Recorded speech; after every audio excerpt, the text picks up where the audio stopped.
വീഡിയോയിൽ വളരെ നിർണായകമായിട്ടുള്ള geo political developments ആണ് നമ്മൾ നോക്കുന്നത്. പ്രത്യേകിച്ച് ഇറാന് മേൽ വീണ്ടും ആക്രമണം നടത്തുമെന്ന് ഡൊണാൾഡ് ട്രംപ് പ്രഖ്യാപിച്ചിരിക്കുകയാണ്. ഫൈനാൻഷ്യൽ സാങ്ഷൻസിലൂടെ ഇറാനെ വരിഞ്ഞു മുറുക്കാനാണ് തീരുമാനിച്ചിരിക്കുന്നത്.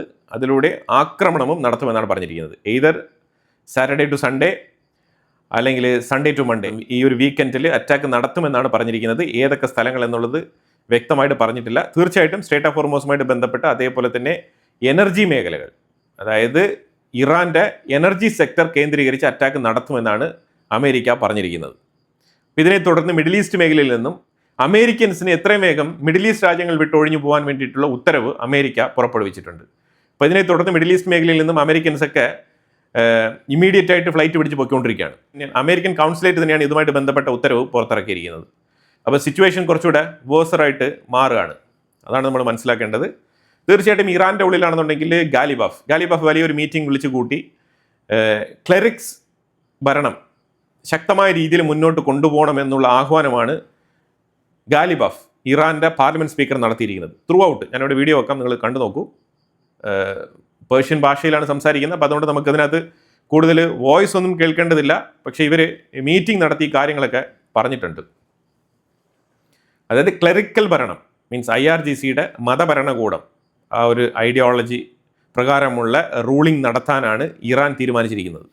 അതുപോലെ ഇറാനും അമേരിക്കയുടെയും ഇസ്രായേലിൻ്റെയും എനർജി ഇൻഫ്രാസ്ട്രക്ചറുകൾ ടാർഗറ്റ് ചെയ്യാൻ തയ്യാറാണെന്നുള്ള മുന്നറിയിപ്പ് നൽകിയിട്ടുണ്ട്. അതുമാത്രമല്ല സ്റ്റേറ്റ് ഓഫ് ഹോർമോസിൻ്റെ ഉള്ളിൽ അതിലൂടെ കടന്നു പോകുന്ന, പ്രത്യേകിച്ച് ഒമാൻ്റെ തീരത്തൂടെ കടന്നു പോകുന്ന കപ്പലുകൾക്കെതിരെ അവർ വാണിംഗ് പുറപ്പെടുവിച്ചിട്ടുണ്ട്. ഒരു വോയിസ് കൃത്യമായിട്ട് അവർ കപ്പലുകൾക്ക് നൽകുന്നുണ്ട്, മുന്നറിയിപ്പാണ് നൽകുന്നത്. അതിനെ മറികടന്നുകൊണ്ട് ഇറാൻ്റെ റൂട്ടിലൂടെ ഇറാൻ്റെ പെർമിഷനോട് കൂടി കടന്നു പോകുന്നില്ല, അല്ലാതെ ഒമാൻ്റെ റൂട്ടിലൂടെയാണ് കടന്നു പോകുന്നതെങ്കിൽ ഇറാൻ്റെ സൈഡിൽ നിന്നും ആക്രമണം ഉണ്ടാവും, കപ്പലുകളെ ഞങ്ങൾ ഡിസ്ട്രോയ് ചെയ്യുമെന്നാണ് പറഞ്ഞിരിക്കുന്നത്. അപ്പം 2 ദിവസങ്ങൾക്ക് മുമ്പ് ഇറാൻ 2 കപ്പലുകൾക്ക് നേരെ അറ്റാക്ക് നടത്തിയിട്ടുണ്ടായിരുന്നു. അതിലുണ്ടായിരുന്ന ഇന്ത്യൻ ക്രൂ മെമ്പേഴ്സ് 2 പേര് മിസ്സിംഗ് ആണ്. അപ്പോൾ എന്തായാലും ഇറാനുമായിട്ട് ഇന്ത്യ ചർച്ച നടത്തിയിട്ടുണ്ട്. ആ ചർച്ചയിൽ ഇന്ത്യ ആവശ്യപ്പെട്ടിരിക്കുന്നത് ഈ സ്റ്റേറ്റ് ഓഫ് ഹോർമൂസിലൂടെ കടന്നു വരുന്ന കപ്പലുകൾക്ക് നേരെയുള്ള ആക്രമണം ഒന്ന് നിർത്തണം. കാരണം പരമാവധി കപ്പലുകളിൽ ഇന്ത്യൻ സെയിലേഴ്സ്, അതായത് ഇന്ത്യയുടെ ക്രൂ മെമ്പേഴ്സാണ് ഉള്ളത്. അത് പല രാജ്യങ്ങളിലും ജോലിക്കായി പോകുന്നതാണ് അവർ. അപ്പോൾ അവർ സെയിൽ ചെയ്തുകൊണ്ടിരിക്കുന്ന കപ്പലുകളിൽ എന്തായാലും ആക്രമണം നടത്തുമ്പോൾ 1-2 ഇന്ത്യക്കാർ അതിൽ ഇഞ്ചൂർഡ് ആകുന്നുണ്ട്, ജീവൻ നഷ്ടപ്പെടുന്നുണ്ട്, അവരുടെ വിഷയം പ്രതിസന്ധിയിലാകുന്നുണ്ട്. അപ്പോൾ അതുകൊണ്ട് ഇന്ത്യ ഇതുമായിട്ട് ബന്ധപ്പെട്ട വിഷയത്തിൽ ഇറാൻ്റെ അടുത്ത് ചർച്ച നടത്തിയിട്ടുണ്ട്. ഇറാൻ്റെ അടുത്ത് മാത്രം ചർച്ച നടത്തിയിട്ട് കാര്യമില്ല, അമേരിക്കയും ഇതേപോലത്തെ പ്രവൃത്തി ചെയ്തിട്ടുണ്ട്. അപ്പോൾ അമേരിക്കയുടേതും കൂടി നടത്തേണ്ട ചർച്ചയാണ്. ഇറാൻ്റെ സീനിയർ കമാൻഡർ IRGC ഉദ്യോഗസ്ഥനാണ് പറഞ്ഞിരിക്കുന്നത്, അമേരിക്കയുമായിട്ടുള്ള ഈ ഡീൽ ചർച്ചകൾ മുന്നോട്ട് പോകുന്നത് അത്ര ബുദ്ധിമുട്ടുള്ള കാര്യമാണ്, ഡേഞ്ചർ സൈൻ ആണെന്നാണ് പുള്ളിക്കാരൻ പറഞ്ഞിരിക്കുന്നത്. അത് പാടില്ല എന്നാണ് പറഞ്ഞിരിക്കുന്നത്. അമേരിക്കയുമായിട്ട് ഒരു തരത്തിലുള്ള ഇടപാടും പാടില്ല എന്നാണ് പുള്ളിക്കാരൻ്റെ നിലപാട്. ഗാലിബാഫ് ഇന്ന് നടത്തിയ മീറ്റിങ്ങിൽ പുള്ളിക്കാരൻ ഒരു വെളിപ്പെടുത്തൽ നടത്തിയിട്ടുണ്ടായിരുന്നു. അതായത് ഇറാൻ ഇൻ്റർനാഷണൽ എന്ന് പറഞ്ഞ ഒരു പത്രം ആയത്തുൽ അലി ഖമേനി കൊല്ലപ്പെട്ടു എന്നുള്ളൊരു വാർത്ത ബ്രേക്ക് ചെയ്ത ഉടനെ തന്നെ IRGCയിൽപ്പെട്ട മെമ്പേഴ്സ് എല്ലാവരും ഷോക്ക്ഡായിരുന്നു. പ്രത്യേകിച്ച് ഇറാൻ്റെ ഉള്ളിലെ തെരുവുകളിൽ ആൾക്കാർ കനത്ത പ്രതിഷേധവുമായിട്ട് ഇറങ്ങും എന്നവർ പ്രതീക്ഷിച്ചിരുന്നു. പക്ഷേ പ്രതീക്ഷിച്ചതുപോലെ നടന്നില്ല. വളരെ സ്മൂത്തായിട്ട് തന്നെ ഈ വിഷയം ഹാൻഡിൽ ചെയ്തു പോകാൻ കഴിഞ്ഞു ഇറാനിന്. അല്ലാന്നുണ്ടെങ്കിൽ ഒരു പക്ഷേ വലിയ രീതിയിലൊരു പ്രതിഷേധം പൊട്ടിപ്പുറപ്പെട്ട് കഴിഞ്ഞാൽ ഇറാൻ ഒരു അൺസർട്ടനിറ്റി, പ്രത്യേകിച്ച് ഒരു ഇന്റർണൽ കോൺഫ്ലിക്റ്റിലേക്ക് പോകാനുള്ള സാഹചര്യം ഉണ്ടായിരുന്നു എന്നുള്ളൊരു വെളിപ്പെടുത്തലാണ് ഗാലിബാഫ് നടത്തിയിരിക്കുന്നത്. പക്ഷേ അതിനെ IRGC വളരെ സ്മൂത്തായിട്ട് തന്നെ ഹാൻഡിൽ ചെയ്തു, സെക്യൂറായിട്ട് ഹാൻഡിൽ ചെയ്തു എന്നാണ് പുള്ളിക്കാരൻ പറഞ്ഞിരിക്കുന്നത്. ഇറാൻ പറഞ്ഞിരിക്കുന്നത് ready to hit Israel's infrastructures എന്നുള്ള സ്റ്റേറ്റ്മെൻറ്റ് പറഞ്ഞിട്ടുണ്ട്. അതുപോലെ തന്നെ ഇസ്രായേൽ സൗത്ത് ലെബനാനിൽ ആക്രമണം ശക്തിപ്പെടുത്തിയിട്ടുണ്ട്. Intensified attack in south Lebanon തുടരെ നടത്തുന്നുണ്ട് ആക്രമണം. അതേപോലെ ഗാസയ്ക്കുള്ളിലും ശക്തമായ രീതിയിൽ അറ്റാക്ക് നടത്തുന്നുണ്ട്. ഇറാഖിൻ്റെ എർബിലുള്ള ഓയിൽ റിഫൈനറിയിൽ വലിയൊരു പൊട്ടിത്തെറി, എന്ത് തരത്തിലുള്ള പൊട്ടിത്തെറിയാണെന്നൊന്നും വെളിപ്പെടുത്തിയിട്ടില്ല. ഇനി ഡ്രോൺ അറ്റാക്കാണോ, ഇറാൻ നടത്തിയ ആക്രമണമാണോ, ഇതിനെക്കുറിച്ചൊന്നും വിവരങ്ങൾ പുറത്തു വന്നിട്ടില്ല. പക്ഷേ എർബിലിൽ ഈ ഓയിൽ റിഫൈനറി വല്ലാത്ത രീതിയിൽ നിന്ന് കത്തുന്നുണ്ട്. ഇറാൻ്റെ ഫസ്റ്റ് വൈസ് പ്രസിഡന്റ് മുഹമ്മദ് റേസ പുള്ളിക്കാരൻ പറഞ്ഞിരിക്കുന്നത് ഇറാൻ മിനിമം 2 വർഷമെങ്കിലും പിടിച്ചു നിൽക്കും. അമേരിക്കയുമായിട്ടും ഇസ്രായേലുമായിട്ടും യുദ്ധം നടത്തി 2 വർഷം പിടിച്ചു നിൽക്കാനുള്ള കപ്പാസിറ്റി ഇറാൻ ഉണ്ട് എന്നുള്ളൊരു വെളിപ്പെടുത്തലാണ് പുള്ളിക്കാരൻ നടത്തിയിരിക്കുന്നത്. ഇനിയാണ് ട്രംപ് പ്രഖ്യാപിച്ച Gaza board of peace second phase. ഇത് ശരിക്കും പറഞ്ഞാൽ ഹമാസ് ഡിസാമെൻറ്റിന് തയ്യാറാണെന്ന് അവർ പറഞ്ഞു കഴിഞ്ഞു. പക്ഷേ ഇസ്രായേലിൻ്റെ സൈഡിൽ നിന്നും ഇതുവരെ അതുമായിട്ട് ബന്ധപ്പെട്ട് ഒരു തരത്തിലുള്ള തീരുമാനങ്ങളോ നീക്കുപോക്കുകളോ നടന്നിട്ടില്ല. ശരിക്കും ഇത് രണ്ട് തരത്തിലാണ് വ്യാഖ്യാനിക്കപ്പെടുന്നത്. ഒന്ന്, ഇസ്രായേലി ജനങ്ങൾ വളരെ ഹാപ്പിയാണ്, കാരണം ഹമാസ് ആയുധം വെച്ച് കീഴടങ്ങാൻ സമ്മതിച്ചിട്ടുണ്ട് എന്നുള്ള ഒരു വാർത്ത കേൾക്കുന്നത് ഇസ്രായേലികൾക്ക് ഹാപ്പിയസ്റ്റ് മൊമെൻ്റ് ആണെന്നാണ് ട്രംപ് പറയുന്നത്. പക്ഷേ അതേസമയം ഇത് ബെഞ്ചമിൻ നെതന്യാഹുവിന് ഗുണം ചെയ്യില്ല എന്ന് പല അനാലിസ്റ്റുകളും വിലയിരുത്തുന്നുണ്ട്. അതിന് പ്രധാനപ്പെട്ട കാരണം ഇലക്ഷൻ വരാനിരിക്കുന്ന ഒരു സാഹചര്യത്തിൽ ഗാസയ്ക്കുള്ളിൽ ഒരു ഡീൽ വന്നു കഴിഞ്ഞാൽ, പ്രത്യേകിച്ച് 2 സ്റ്റേറ്റ് സൊല്യൂഷൻ മാതൃകയിൽ പ്രത്യേകിച്ച് ഹമാസ് ഡിസാർമെന്റ് നടത്തുന്നു, അങ്ങനെ ഇസ്രായേലിൻ്റെ IDF ട്രൂപ്പ് വിഡ്രോവൽ ചെയ്യുന്നുണ്ട്. അങ്ങനെ ചെയ്തു കഴിഞ്ഞാൽ ഹമാസ് അങ്ങനെ ഒരിക്കലും കംപ്ലീറ്റ് ഡിസാർമെന്റിന് തയ്യാറാവില്ല. ഇതിനെന്തോ ഉടായ്പകളൊക്കെ ഉണ്ട്. പക്ഷേ എന്തായാലും കുറച്ച് നമുക്ക് വെയിറ്റ് ചെയ്തിരുന്നാൽ മാത്രമേ ഇതുമായിട്ട് ബന്ധപ്പെട്ട ഒരു ക്ലിയർ പിക്ചർ കിട്ടത്തുള്ളൂ. ഇപ്പൊ നിലവിൽ ഹമാസ് പറഞ്ഞിരിക്കുന്നത് പൂർണ്ണമായിട്ടും ഡിസാർമെന്റ് ചെയ്യാൻ ഞങ്ങൾ തയ്യാറാണെന്നാണ് അവർ പറഞ്ഞിരിക്കുന്നത്. ഇപ്പൊ ഇസ്രായേൽ ഈ ഒരു Gaza board of peace second ഫേസിനെ തള്ളിക്കളയുന്നു, സഹകരിക്കുന്നില്ല എന്നുണ്ടെങ്കിൽ ട്രംപിന് അതൊരു വലിയ ഡിസപ്പോയിന്റ്മെന്റ് ആയിട്ട് മാറും. അതിൽ യാതൊരു ഡൗട്ടും ഇല്ല.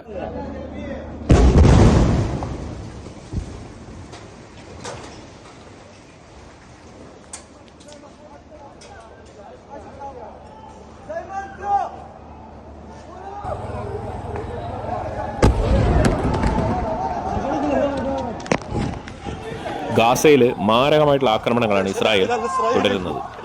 ലെബനനിലും ഇതേ അവസ്ഥ തന്നെയാണ്.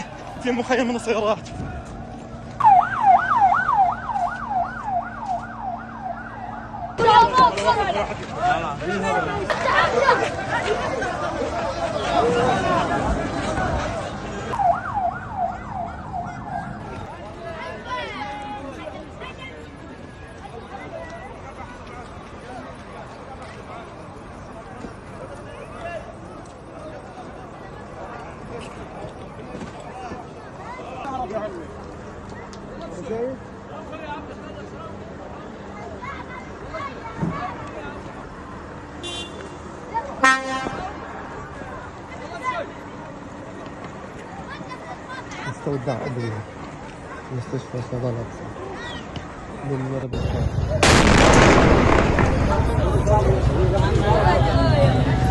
انا فكر شد من ايش اللي صار.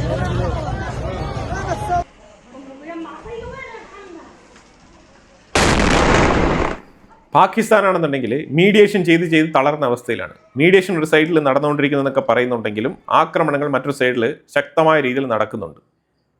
പാകിസ്ഥാനാണെന്നുണ്ടെങ്കിൽ ശരിക്കും ഒരു സാൻഡ്വിച്ച് അവസ്ഥയിലാണ് മുന്നോട്ട് പോയിക്കൊണ്ടിരിക്കുന്നത്. സൗദി അറേബ്യ ഹൂത്തികൾക്കെതിരെ ഗ്രൗണ്ട് ഇൻവേഷനിൽ ഇറങ്ങാൻ വേണ്ടിയിട്ട് തയ്യാറെടുക്കുകയാണ്.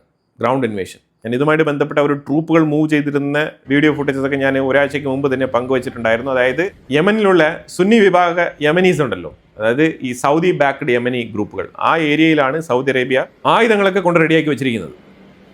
അപ്പോൾ തീർച്ചയായിട്ടും ഒരു ഗ്രൗണ്ട് ഇൻവേഷന് വേണ്ടിയിട്ട് സൗദി അറേബ്യ തയ്യാറെടുക്കുകയാണെന്നാണ് വാർത്തകൾ വരുന്നത്. വാൾസ്ട്രീറ്റ് ജേർണൽ പറയുന്നത് ട്രംപ് ഓൾറെഡി ഓർഡർ ഇഷ്യൂ ചെയ്ത് കഴിഞ്ഞു. ഇറാന് മേളിൽ അടുത്ത വേവ് ഓഫ് അറ്റാക്ക് നടത്താൻ വേണ്ടിയിട്ടുള്ള ഓർഡർ ഇഷ്യൂ ചെയ്ത് കഴിഞ്ഞു. ഇറാൻ പത്തി മടക്കുന്നതുവരെ അറ്റാക്ക് തുടരാനാണ് ഈ ഉത്തരവിൽ പറഞ്ഞിരിക്കുന്നത്. ഇനി ഇത് എപ്പോൾ പിൻവലിക്കും, എപ്പോൾ വാക്ക് മാറ്റും, ഇതൊന്നും നമുക്കറിയത്തില്ല. പക്ഷേ ഇപ്പോൾ നിലവിൽ ട്രംപ് ഓർഡർ ഇഷ്യൂ ചെയ്തിട്ടുണ്ട്. പീറ്റർ ഹെക്സത്തും അതേപോലെ മാർക്കോ റൂബിയോ ഇവരെല്ലാം ചേർന്നുള്ളൊരു മീറ്റിംഗ് ഉണ്ടായിരുന്നു. ആ മീറ്റിംഗിലാണ് ട്രംപ് ഈ ഓർഡർ ഇഷ്യൂ ചെയ്തിരിക്കുന്നത്. Iran is doing very poorly, just in case you read incorrect stories. They're doing very, very poorly. They're having a hard time. They've been very dishonest. They've been very dishonorable to deal with. But that makes no difference. They're doing very, very poorly. Their missiles have been largely, they have some left. They have some, but they have far fewer than they had 4 or 5 months ago. Their manufacturing capacity is almost gone. The drone capacity is almost gone. There are very few, but they have some. If they have one, that's too many as far as I'm concerned. What is the status of talks? Who from the administration Well, they always want to talk, but they break their word so often. Steve is talking, Jared. We have very good people. JD's involved, very strongly involved. We have great people talking. Marco's involved. They're all involved. They say talks aren't happening. Very good people. We have the best people, but they'll make a deal. As an example, we'll talk about nuclear, and we'll be in there talking about nuclear for 7 hours. I say, why do you need 7? You can take 10 minutes. You have 5 minutes. You should solve it. But 7 hours, and then they'll go out, and I'll say they discussed nuclear, and they'll go out and they'll say, we never discussed nuclear. And I say, why do they say that? All they do is make me angry. You know, you just make me angry. പ്രത്യേകിച്ച് Benjamin Netanyahu ട്രംപിനെ കണ്ട് സംസാരിച്ചിട്ടുണ്ട്. അവർ തമ്മിൽ പല വിഷയങ്ങളും ചർച്ചയായിട്ടുണ്ട്. പ്രത്യേകിച്ച് ഗാസയിൽ ഈ ഡിസാർമെൻ്റ് പ്ലാനുമായിട്ട് ബന്ധപ്പെട്ട് ഒരു 8-9 പോയിന്റുകൾ കൃത്യമായിട്ട് പറയുന്നുണ്ട്. ഇതെല്ലാം തന്നെ പലപ്പോഴായിട്ട് നമ്മൾ ഇതിന് മുമ്പ് പറഞ്ഞിരുന്ന വിഷയങ്ങളാണ്. ഇപ്പോൾ ഇവിടെ സ്പെസിഫിക് ആയിട്ട് പറഞ്ഞു വയ്ക്കുന്ന വിഷയം എന്താണെന്ന് പറഞ്ഞാൽ, ഗാസയിൽ ഡിസാർമെൻ്റ് തുടങ്ങിക്കഴിഞ്ഞാൽ ഇസ്രായേൽ ട്രൂപ്പ് വിഡ്രോവൽ സ്റ്റാർട്ട് ചെയ്യണം. അതാണ് ഇതിൻ്റെ ക്രൂഷ്യലായിട്ടുള്ള പോയിന്റ്. ആ പോയിന്റാണ് പ്രത്യേകിച്ച് ഇവിടെ ഇസ്രായേൽ ഒരു മറുപടിയും കൊടുക്കാതെ കാലം താഴ്ത്തി ഇങ്ങനെ മുന്നോട്ട് നീങ്ങുന്നത്. ഇവിടെ ഇന്റർനാഷണൽ സ്റ്റെബിലൈസേഷൻ ഫോഴ്സ്, അതാണ് ഇവിടെ അടുത്ത ഘട്ടത്തിൽ ഇവിടെ ഗാസയ്ക്കുള്ളിൽ എൻട്രി ആവാനിരിക്കുന്ന മറ്റൊരു കൂട്ടർ. ഇതെല്ലാം തന്നെ ഒരു പുതിയ ഗാസ എന്നുള്ള നിലയിലാണ് ഇവരെല്ലാം തന്നെ ആശയങ്ങൾ ഉന്നയിക്കുന്നത്. മിഡിൽ ഈസ്റ്റ് രാജ്യങ്ങൾ, പരമാവധിയുള്ള അറബ് രാജ്യങ്ങളെല്ലാം തന്നെ ട്രംപിൻ്റെ ഈ ഒരു ഗാസ പീസ് അക്കോർഡ് സെക്കൻഡ് ഫേസിനെ അംഗീകരിക്കുന്നുണ്ട്. അവരെല്ലാം പറഞ്ഞിരിക്കുന്നത് ഇത് IDF ട്രൂപ്പ് വിഡ്രോവൽ നടത്തണം, അതേപോലെ പാലസ്തീൻ അഥവാ ഗാസ വെസ്റ്റ് ബാങ്ക് ഒരു പാലസ്തീൻ 2 സ്റ്റേറ്റ് സൊല്യൂഷൻ്റെ ഭാഗമായിട്ട് ഒരു സ്റ്റേറ്റ് ആയിട്ട് അവിടെ നിലനിൽക്കണം എന്നാണ് അറബ് രാജ്യങ്ങൾ ആവശ്യപ്പെട്ടിരിക്കുന്നത്. അപ്പോൾ അതിനനുസരിച്ച് ട്രംപ് ഏത് രീതിയിൽ തീരുമാനം മുന്നോട്ട് കൊണ്ടുപോകും നമുക്കറിയില്ല. ഇസ്രായേലാണ് ഇപ്പോൾ ഇതിനകത്ത് ഒരു തീരുമാനം എടുക്കാതെ മുന്നോട്ട് പോയിക്കൊണ്ടിരിക്കുന്നത്. അതെന്തായാലും നെതന്യാഹു ഇസ്രായേലിൽ മടങ്ങിയെത്തി ഫാർ റൈറ്റ് പാർട്ടികൾ ഇത്താമിർ ബെൻ ഗിവിർ, ബിസായൽ സ്മൂട്രിച്ച്, ഇതേപോലെയുള്ള ഓപ്പോസിറ്റ് പാർട്ടി ലീഡർ, അതേപോലെ തന്നെ അവരുടെ പ്രസിഡന്റ് ഐസക് ഹെർസഗോവ്, അതുപോലെ ഇയാൽ സാമിർ, ഇങ്ങനെ ഡിഫൻസുമായിട്ട് ബന്ധപ്പെട്ട എല്ലാ മേഖലകളിലും പ്രത്യേകിച്ച് മൊസാദ്, ഇതിനൊക്കെ കൂടി ആലോചിച്ച് ഒരു ക്ലിയർ ആയിട്ടുള്ള ഡിസിഷൻ എടുത്തിട്ട് മാത്രമേ ഇതുമായിട്ട് ബന്ധപ്പെട്ട ഒരു പ്രഖ്യാപനം ഇസ്രായേൽ നടത്തുമെന്ന് മനസ്സിലാക്കാൻ പറ്റുന്നുണ്ട്. ഇറ്റലിയിൽ 4.7 മാഗ്നിറ്റ്യൂഡ് റേഷ്യോയിൽ എർത്ത് ക്വേക്ക് സംഭവിച്ചിട്ടുണ്ട്. 22 പേർക്ക് പരിക്കുകളുണ്ട്, 2 പേർക്ക് ഗുരുതരമായ പരിക്കുണ്ട് എന്നുള്ള വാർത്തയും വരുന്നുണ്ട്. പിന്നെ 4.7 എന്ന് പറയുമ്പോഴത്തേക്കും കമ്പാരിറ്റീവ്ലി ലാസ്റ്റ് വീക്ക് ജപ്പാനിലുണ്ടായതിനേക്കാളും കുറവാണ്. പക്ഷെ എന്തായാലും ഇഞ്ചുറി സംഭവിച്ചിട്ടുണ്ട്. ചില കെട്ടിടങ്ങൾ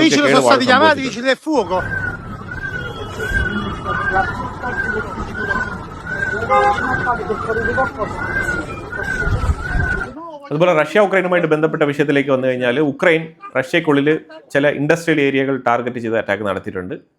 അതാണ് ഉക്രൈൻ റഷ്യക്കുള്ളിൽ നടത്തിയ അറ്റാക്ക്.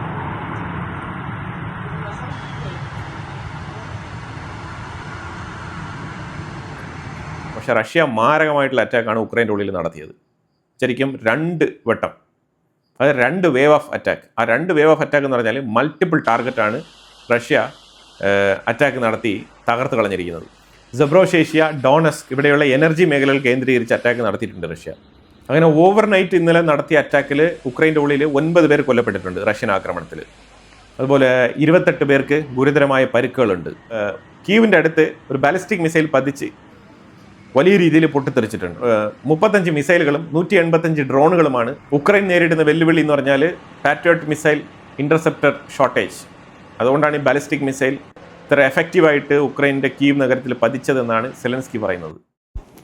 അമേരിക്ക ആണെന്നുണ്ടെങ്കിൽ മൊറോക്കോയെ സപ്പോർട്ട് ചെയ്തുകൊണ്ടുള്ള സ്റ്റേറ്റ്മെൻറ്റാണ് വൈറ്റ് ഹൗസിൽ നിന്നും ട്രംപ് പുറപ്പെടുവിച്ചിരിക്കുന്നത്. മൊറോക്കോയുടെ സോവറനിറ്റിയെ സപ്പോർട്ട് ചെയ്യുന്നതായിട്ട് ട്രംപ് പ്രഖ്യാപിച്ചിട്ടുണ്ട്. പ്രത്യേകിച്ച് സ്പെയിനുമായിട്ടുള്ള പ്രശ്നം ഓൾറെഡി തന്നെ ട്രംപ് പറഞ്ഞു വെച്ചിരുന്നതാണ്. നാറ്റോ സമ്മിറ്റിലൊക്കെ സ്പെയിനുമായിട്ട് ബന്ധപ്പെട്ട വിയോജിപ്പ് ശക്തമായ രീതിയിൽ, അതേപോലെ സ്വീഡനെതിരെയുള്ള വിയോജിപ്പും ട്രംപ് രേഖപ്പെടുത്തിയിരുന്നു എന്നുള്ളത് ശ്രദ്ധേയമാണ്.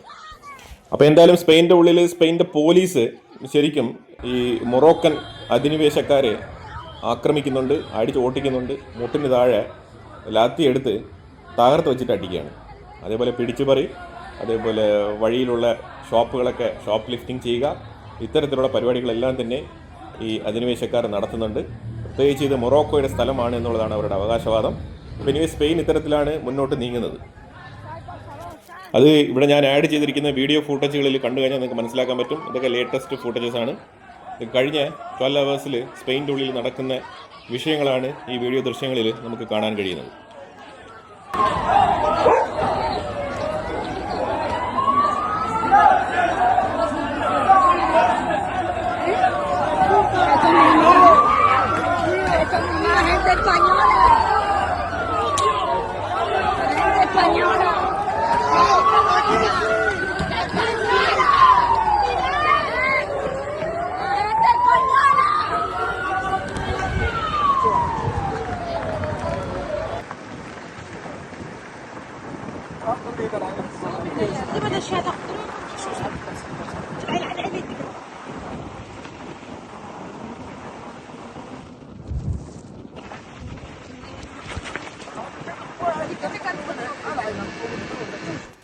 അപ്പോൾ എന്തായാലും സ്പെയിൻ്റെ ഒറിജിനായിട്ടുള്ള ആൾക്കാർ അവർ ഇപ്പം രംഗത്തിറങ്ങിയിട്ടുണ്ട്.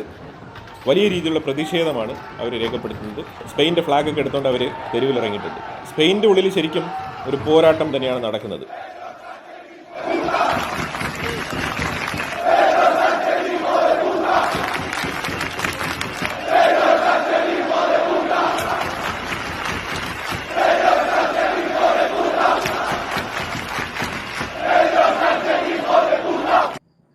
അതുപോലെ ഇന്ത്യ ആണെന്നുണ്ടെങ്കിൽ റഷ്യൻ ഓയിൽ ഇപ്പോഴും വാങ്ങിച്ചുകൊണ്ട് തന്നെയാണ് ഇരിക്കുന്നത്. സെനറ്റ് ആണെന്നുണ്ടെങ്കിൽ റഷ്യൻ ഓയിലിൻ്റെ മേളിൽ ഏർപ്പെടുത്തിയ സാങ്ഷൻസ് അത് ശരിക്കും ഇന്ത്യയെ ബാധിക്കുമെന്നുള്ളത് ഓൾമോസ്റ്റ് ഏതാണ്ട് ഉറപ്പായിരിക്കുന്ന ഒരു സാഹചര്യമാണ്. ഇന്ത്യ കണ്ടിന്യൂസ് ആയിട്ട് റഷ്യൻ ഓയിൽ വാങ്ങിച്ചു കഴിഞ്ഞാൽ 100% താരിഫ് അപ്ലൈ ചെയ്യുമെന്നാണ് അമേരിക്ക വീണ്ടും ഭീഷണിപ്പെടുത്തിക്കൊണ്ടിരിക്കുന്നത്.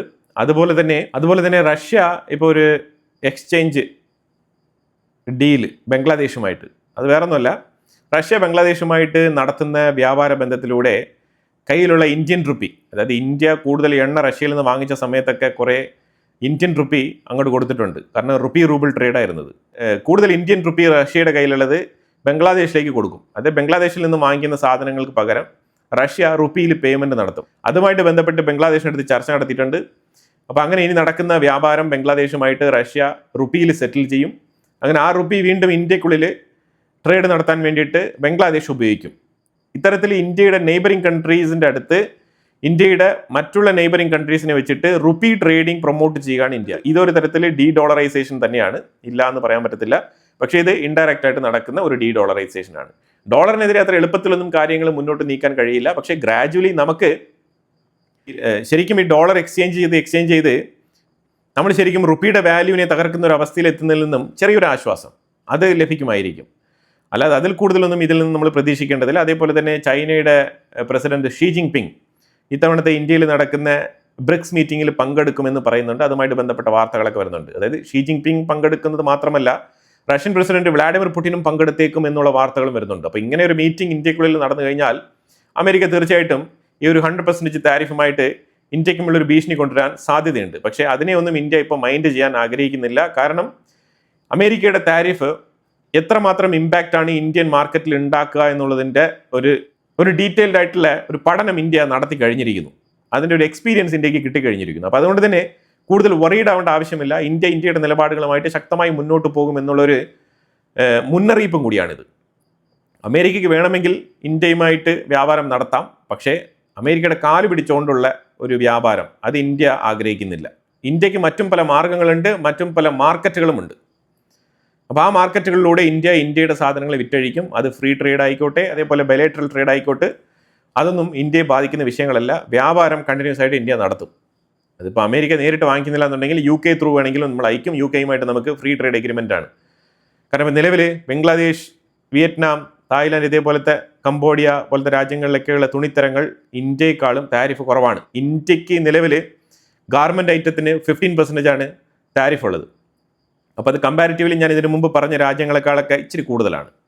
അത് പ്രത്യേകിച്ച് ഇപ്പോൾ ഒരു പുതിയ 301 സെക്ഷൻ എന്ന് പറഞ്ഞിട്ട് ഒരു ലോ ഇംപ്ലിമെൻറ്റ് ചെയ്തുകൊണ്ടാണ് ഇന്ത്യക്ക് മേളിൽ ഒരു താരിഫ് എന്ന് ഭവിച്ചത്. ഇതിൽ പല കാര്യങ്ങൾക്കും, അതായത് 45% ഇന്ത്യൻ പ്രോഡക്റ്റിന് നിലവിൽ അപ്ലൈ ചെയ്തിരിക്കുന്ന 301 താരിഫ് ഓക്കെയാണ്. പക്ഷേ 45% സാധനങ്ങൾ ഇന്ത്യയിൽ നിന്നും അമേരിക്കയുടെ ഉള്ളിലേക്ക് വലിയ തീരുവയില്ലാതെ എത്തും. പക്ഷേ 55% സാധനങ്ങൾ ഇപ്പോഴും ഈ തീരുവയുടെ അണ്ടറിൽ തന്നെയാണ് പെട്ടിരിക്കുന്നത്. അപ്പോൾ അത് തീർച്ചയായിട്ടും ഇന്ത്യക്ക് അത് ഗുണം ചെയ്യുന്ന ഒരു വിഷയമല്ല. അതുകൊണ്ട് ഇന്ത്യ തീർച്ചയായിട്ടും ഈ 45% എങ്കിലും നമുക്ക് ഒരു എക്സംഷൻ കിട്ടിയല്ലോ അപ്പോൾ എന്നുള്ള രീതിയിൽ മുന്നോട്ട് പോവുകയാണ്. കൂടുതൽ അമേരിക്കയ്ക്ക് വളഞ്ഞു കൊടുക്കേണ്ട ആവശ്യമില്ല. അതാണ് ഇന്ത്യയുടെ തീരുമാനം. അത് അന്ന് മുതൽ ഇന്ന് വരെ അതേ ഒരു നിലപാടിൽ തന്നെയാണ് ഇന്ത്യ പൊസിഷൻ ഉറപ്പിച്ച് നിർത്തിയിരിക്കുന്നത്. അപ്പോൾ തീർച്ചയായിട്ടും അതിൽ ട്രംപിന് ഇച്ചിരി വിഷമമൊക്കെ കാണും. അപ്പോൾ വീണ്ടും ട്രംപ് ഇന്ത്യ പാകിസ്ഥാൻ യുദ്ധം നടത്തിയത് ഞാനാണ് എന്നുള്ള രീതിയിലുള്ള ക്ലെയിമുമായിട്ടൊക്കെ വന്നിട്ടുണ്ട്. 1501 പ്രാവശ്യമാണ് ഇപ്പോൾ ഈ ക്ലെയിം ട്രംപ് ഉന്നയിക്കുന്നത്. ആദ്യം ഇറാനുമായിട്ട് ബന്ധപ്പെട്ട വിഷയത്തിൽ കൃത്യമായിട്ടുള്ളൊരു ഡോമിനേഷൻ നേടുകയും യുദ്ധത്തിനെ കൃത്യമായിട്ടുള്ള രീതിയിൽ അമേരിക്കയ്ക്ക് ഗുണം ചെയ്യുന്ന രീതിയിൽ മാറ്റി തീർക്കുകയും ചെയ്യട്ടെ. അത് കഴിഞ്ഞിട്ട് പോരെ ഇന്ത്യ പാകിസ്ഥാൻ്റെ യുദ്ധം തീർത്ത വെല്ലുവിളികളൊക്കെ നടത്തുന്നത്. അപ്പോൾ എന്തായാലും ഇറാൻ ശക്തമായിട്ടുള്ള ഭീഷണിയാണ് അമേരിക്കയ്ക്കെതിരെ ഉയർത്തിയിരിക്കുന്നത്. അപ്പോൾ എന്തായാലും ആക്രമണം മിഡിൽ ഈസ്റ്റ് മേഖലയിൽ വീണ്ടും തുടരുമെന്നാണ് മനസ്സിലാക്കാൻ പറ്റുന്നത്. അപ്പോൾ എന്തായാലും വളരെ വിശദമായിട്ടുള്ള വാർത്തകളാണ് നമ്മൾ വീഡിയോയിൽ പങ്കുവച്ചത്. ഇതിനെക്കുറിച്ചുള്ള അഭിപ്രായങ്ങൾ കമൻറ്റ് ബോക്സിൽ രേഖപ്പെടുത്തുക. കൂടുതൽ വാർത്തകളുമായിട്ട് അടുത്ത വീഡിയോയിൽ വരാം. Thank you so much.